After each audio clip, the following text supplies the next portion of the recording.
way, but that you should eat your sugar in natural form, which is it should say cane sugar or beet sugar or something on the ingredient. And there's this whole group of folks who believe that high fructose corn syrup is horrible, but quote unquote naturally occurring sugar is not. There's so much confusion around this, but I just want to know if experimentally you see any difference. No, I think whether sucrose, what shows the difference is whether the sugar is embedded in a fibrous fruit as opposed to being pure in a water. There's something about that liquid that is devastating. And there are two things. One, for colorectal cancer, it is, as I said before, the fact that having it in a sugary water drink gets it all the way to the colon.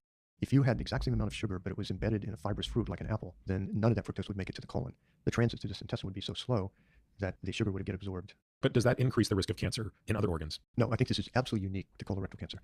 But I would argue, on the other hand, the difference between eating an apple and eating apple juice not only is whether the fructose makes it all the way to the colon, but whether or not your glucose levels spike after consuming an apple, a whole apple, eating it, as opposed to apple juice.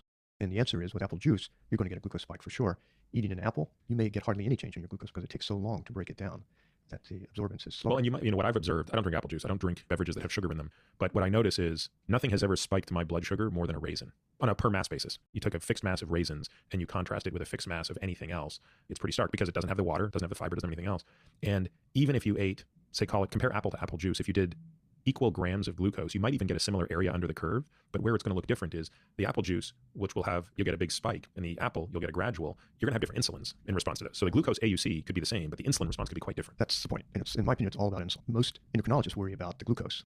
I worry about the insulin. So really, there's three things you're worried about. You're worried about glucose, fructose, and insulin, but in how they coexist. Right. So colorectal cancer is unique, and you can feed directly off the fructose if you get it all the way to the colon through. But it has to be in liquid form. Liquid form. But the difference between liquid form apple and apple juice is, as you say, the area in the curve is the same. But the fact that the glucose isn't going up as high means you don't get as much insulin released.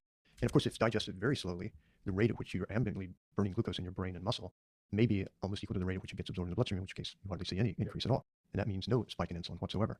So that's the ideal situation, is to never allow that insulin to get high. Now, before we go into the why,